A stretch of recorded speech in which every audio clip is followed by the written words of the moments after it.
ഞാൻ എൻ്റെ ജീവിതത്തിൽ ഒരുപാട് സ്വാതന്ത്ര്യദിന ചടങ്ങുകളിൽ സംബന്ധിച്ചിട്ടുണ്ട്. പക്ഷേ ഇന്ന് നാം എല്ലാവരും ഒരുമിച്ച് നിന്നുകൊണ്ട് ക്ലിമീസ് തിരുമേനിയോടൊപ്പം, ജ്ഞാന തപസ്വി സ്വാമിയോടൊപ്പം, മറ്റെല്ലാ മതനേതാക്കളോടൊപ്പം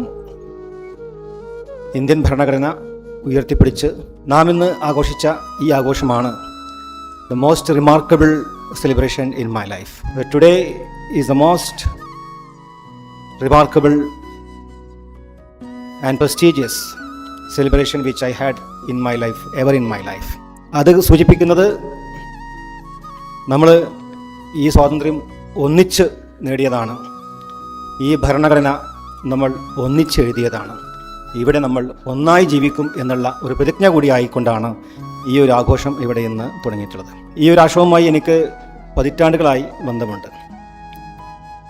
ശ്രീ സ്വാമി ഗുരുരത്ന അദ്ദേഹം ഇതിൻ്റെ പല ചടങ്ങുകളിലും എന്നെ ക്ഷണിച്ചിട്ടുണ്ട്.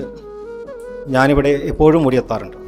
അതുപോലെ മലബാറിൽ പാണക്കാടുമായി ബന്ധപ്പെട്ട്, കോഴിക്കോട് നമ്മുടെ പ്രസ്ഥാനവുമായി ബന്ധപ്പെട്ട് എന്ത് ചടങ്ങുകളുണ്ടെങ്കിലും, പ്രത്യേകിച്ച് ഞങ്ങളുടെ പിതാവിൻ്റെ അനുസ്മരണവും അതുമായി ബന്ധപ്പെട്ട സാംസ്കാരിക ചടങ്ങുകളൊക്കെ തന്നെയും ഒരു ഫോൺ കോളിൽ എന്ത് തിരക്കുണ്ടെങ്കിലും ഓടിയെത്തുന്ന ശ്രീ ഗുരുരത്ന സ്വാമികളും അദ്ദേഹത്തിൻ്റെ പ്രതിനിധികളും, അവരുടെ കൃതജ്ഞത കൂടി ഈ ഒരു വേളയിൽ ഞാൻ അവരോട് രേഖപ്പെടുത്തുകയാണ്.